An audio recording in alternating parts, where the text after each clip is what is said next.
Hola, hola, seguimos con nuestra clase de Cátedra para la Paz.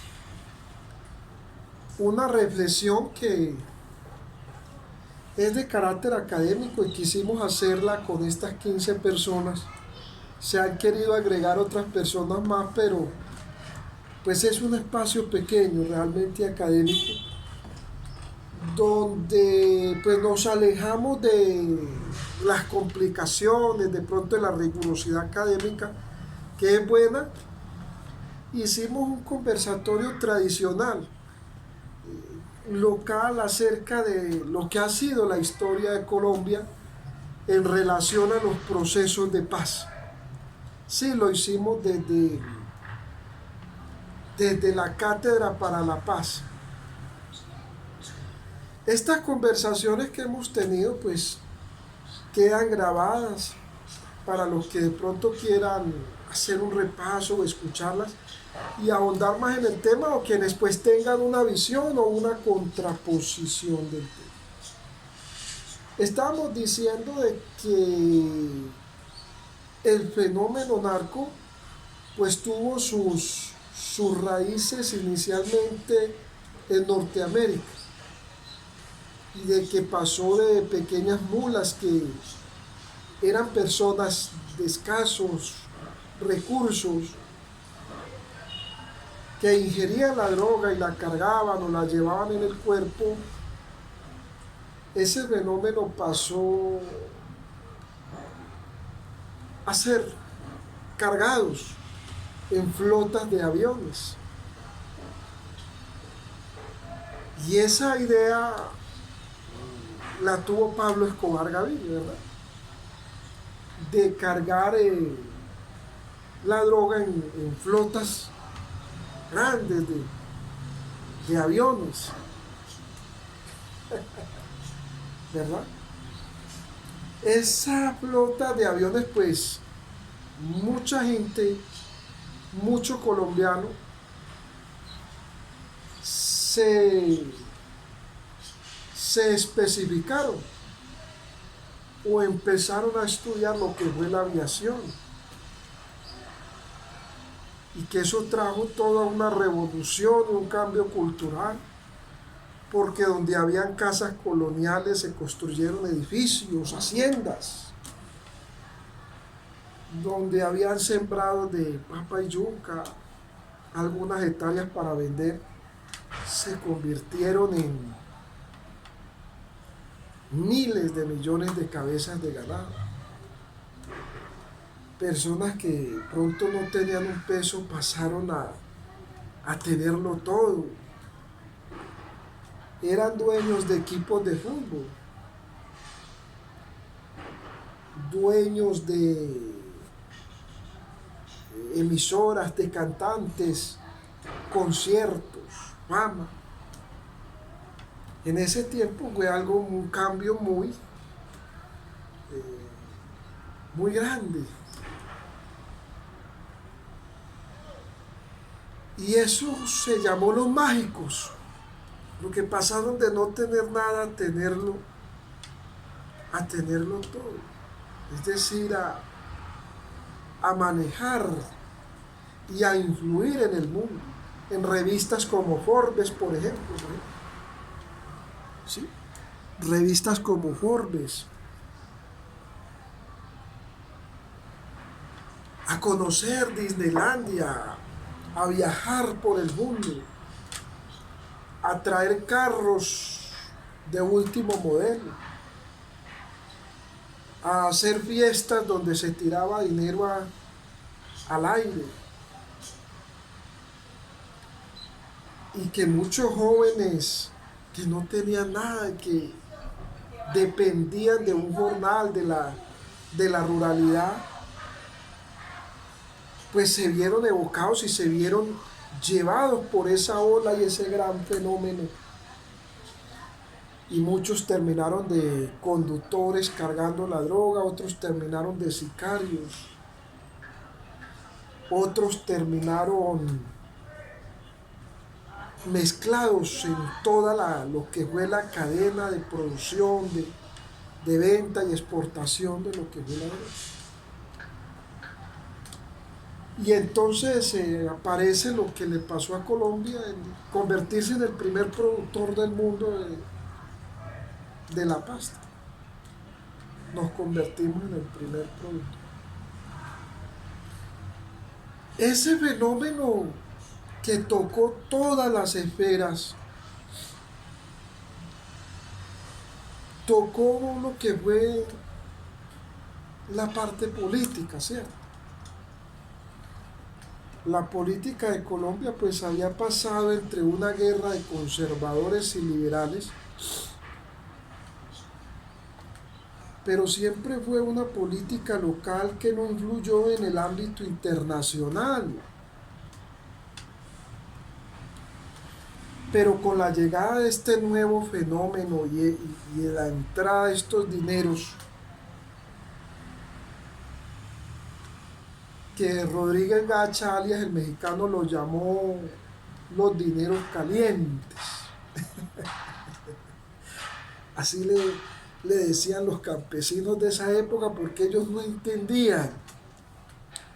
Les daba mucha dificultad de entender eso de la droga, ellos no entendían eso.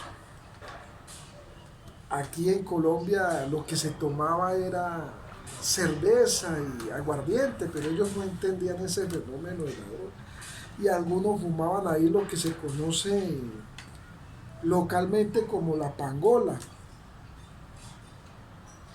Entonces para ellos ese fenómeno era un fenómeno extraño, era un fenómeno desconocido. Esa situación llegó a la política y algunos políticos la recibieron, es decir, algunos dirigentes recibieron esa situación y la aceptaron. Recibieron lo que se llama, lo que se empezó a decir en el Congreso de esa época, dineros calientes. Y recibieron esos dineros calientes, hicieron su casa, hicieron fortuna, crearon movimientos políticos, crearon partidos, eligieron candidatos. Pero hubo otra ala que no estuvo de acuerdo, es decir, otras personas que no aceptaron, no estuvieron de acuerdo con la llegada de ese fenómeno. Es decir, se opusieron. Dentro de todos los que murieron en esa oposición, en ese no estar de acuerdo, hay dos que marcaron la historia de Colombia y los procesos de paz. El ministro de Justicia Rodrigo Lara Bonilla y el candidato presidencial Luis Carlos Galeano. Luis Carlos Galán.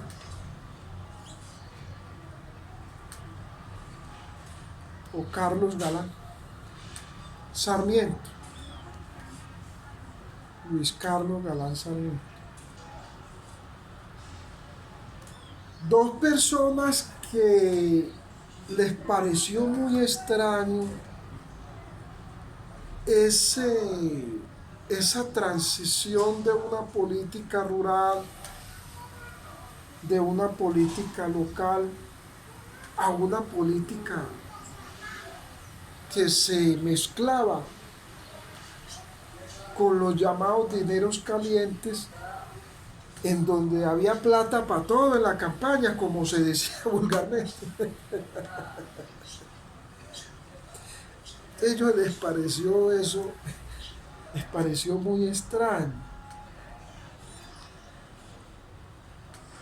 Rodrigo Lara Bonilla era una persona que no se había dedicado no tanto a la política, sino a hacer carrera en la jurisprudencia colombiana,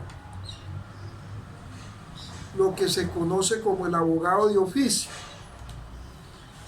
Su biografía o su historia, su función es casi toda relacionada con lo que fue la jurisprudencia colombiana, es decir, funciones de lo que conocemos hoy en la calle como dependiente judicial.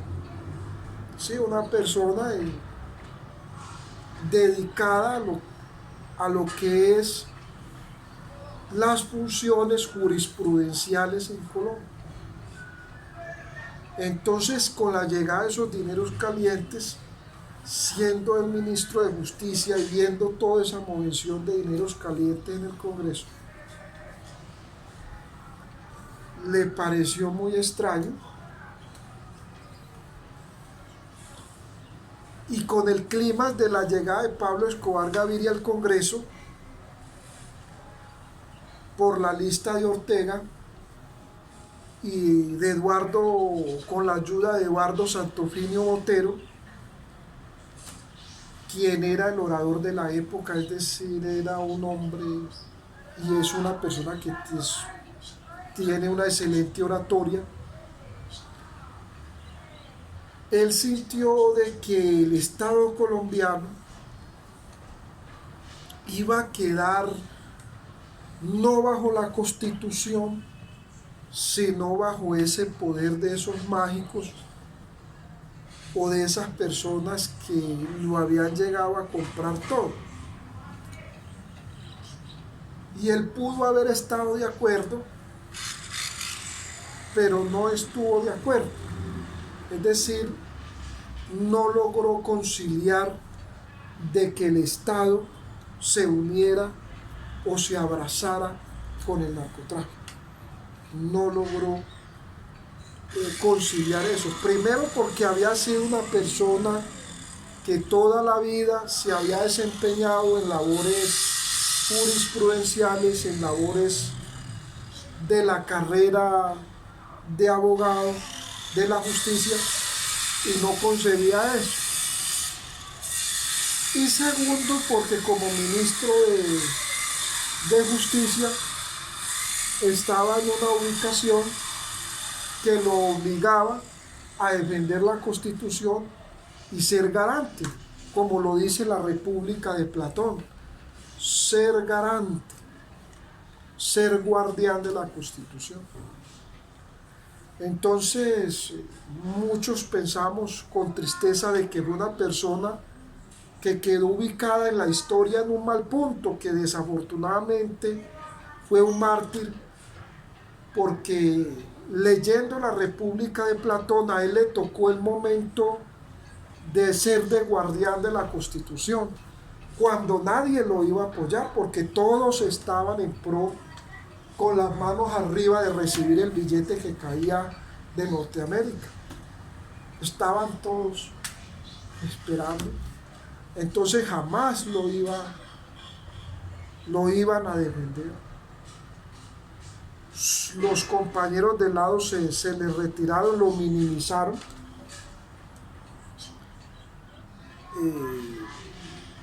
Las fuerzas de seguridad de Estado lo dejaron solo. Y lo mataron, lo asesinaron.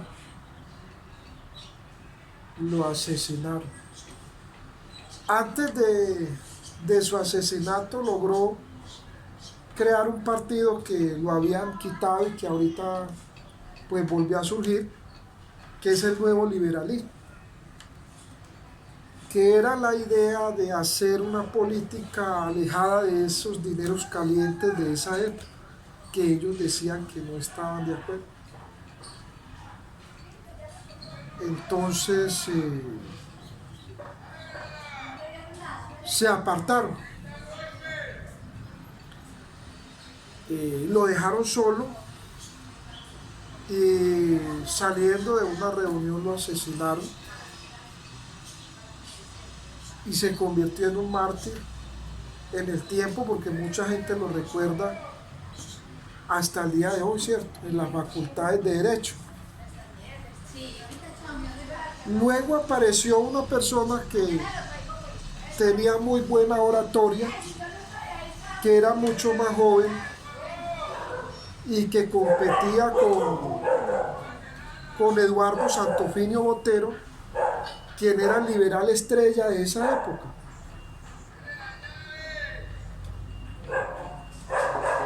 Un abogado con una oratoria, y pues en el Congreso de la República, como era Eduardo Santofinio Botero, y con toda la experiencia para ser presidente. Pero le competía una persona que había nacido en el campo de la educación, es decir, que no era político, sino que era maestro educador, Luis Carlos Galán Sarmiento. Una persona que le habían entregado varios cargos relacionados con la educación, con el Ministerio de Educación, Secretaría de Educación, y que se dedicaba a la educación,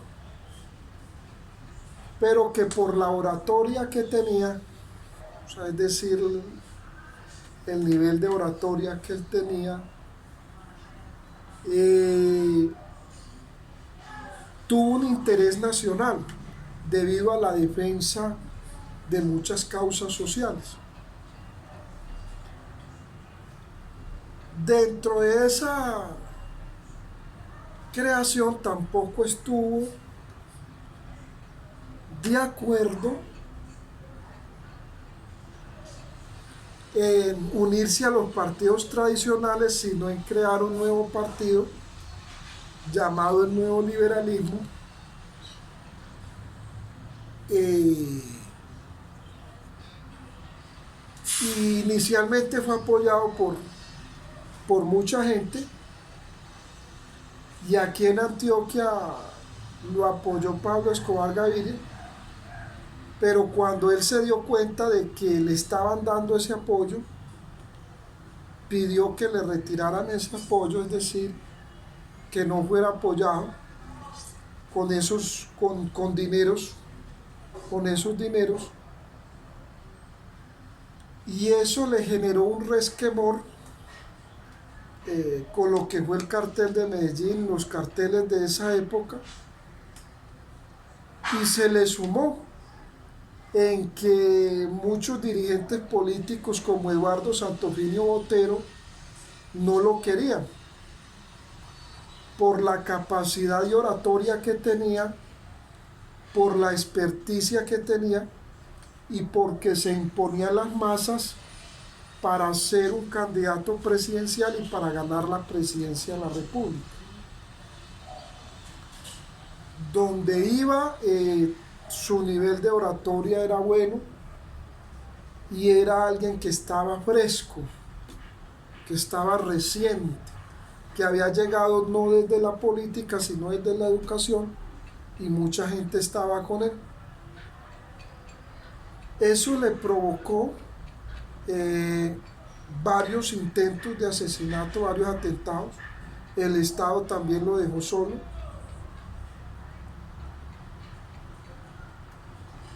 En varios actos públicos, ya terminando la campaña, su señora esposa Gloria Pachón le dijo que no fuera. Lo aconsejaban que se quedara más bien en casa, es decir, que buscara otra forma de hacer política, pero a él siempre le gustó lo que fue la plaza pública, es decir, ir y abrazar las multitudes, estar con las multitudes.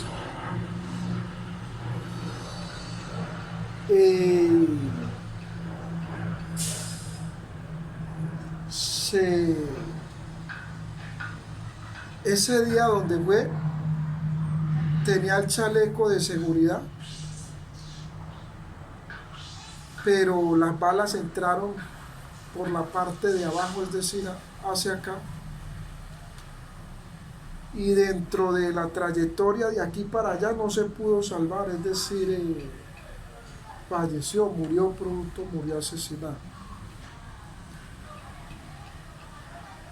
Eso le causó a Colombia una gran desilusión y fue el inicio y el final de los carteles de la droga colombianos. O sea, el haber asesinado a esos mártires y el haber incursionado en la política fue el, el principio del fin de esos carteles. Llega entonces a la presidencia una persona joven que nadie esperaba, César Gaviria, quien cumple dos funciones. Ingresó a las agencias del Estado norteamericano a Colombia, reforzó lo que fue la vía militar y en compañía de Estados Unidos inicia lo que es la lucha contra los carteles de la droga en Colombia. Una lucha que hasta el día de hoy pues perdura.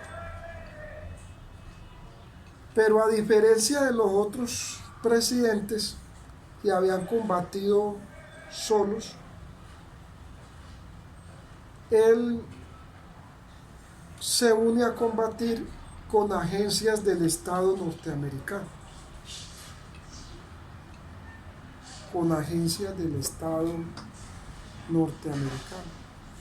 Y a la misma vez amplía lo que es las exportaciones comerciales de productos en Colombia,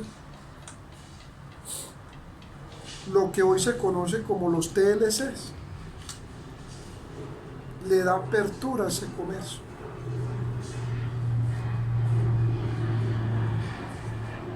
Le da apertura a ese comercio.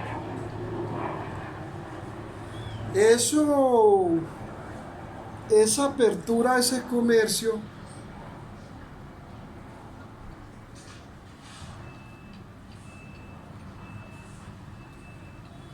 y esa persecución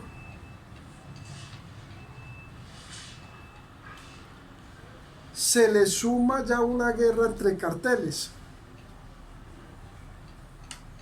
donde se activa el tratado de extradición a Estados Unidos y empiezan a ser trasladados a agencias norteamericanas a la extradición,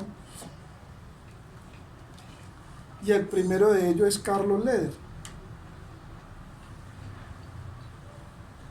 quien tenía una isla, quien fue muy allegado a John Lennon, tenía una isla y todo, y estaba haciendo política en el Quindío, y creó un partido político y daba grandes discursos,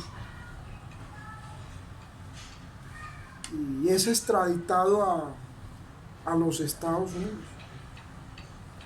y empiezan entonces en esa guerra tan difícil, tan compleja, como fue la guerra entre los carteles de la droga y el Estado, donde está la bomba del DAS, donde se intentó matar al general Maza Márquez, la bomba del extinto DAS, donde eso fue una volqueta y eso, mejor dicho, eso fue una explosión tremenda, donde fue asesinado el comandante de policía de Antioquia,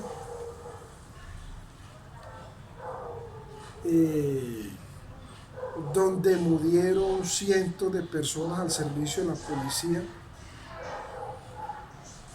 cientos de jóvenes de la ciudad murieron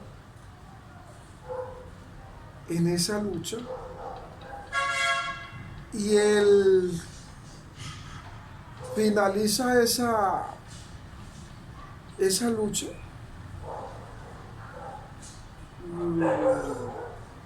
inicialmente con la dada de baja de Pablo Escobar Gaviria, quien ya lo persiguen. El Estado ya no buscaba aprenderlo para llevarlo a una cárcel, sino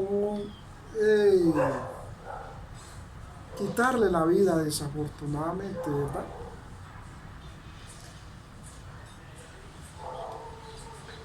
Y con eso queda entonces el lugar para que surgieran otros grupos o surgiera lo que se conoce como paraestado. Y esos paraestados son los que actualmente manejan la cadena de producción de la droga para los Estados Unidos, pero ya los que tienen es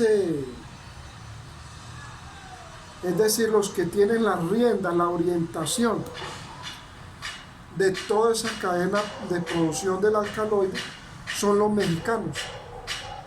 Es decir, ya eso se trasladó a México.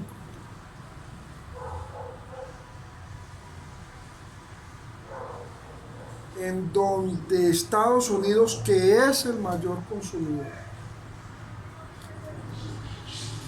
pues ya ese problema está sentado en México, y a Colombia le quedó el problema de que está obligado a producir de toda la fusión cultural que hay y la herencia de todo eso. Quedamos con esa herencia histórica, herencia social, y quedamos con la responsabilidad de las víctimas del conflicto armado.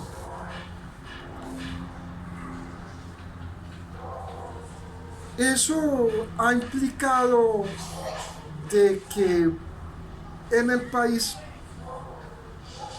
surjan varios movimientos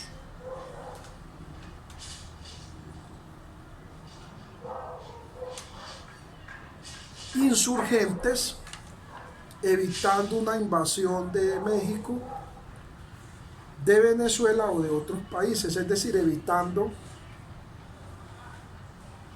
que lleguen otros actores y se tomen los territorios y quedemos en manos extranjeras.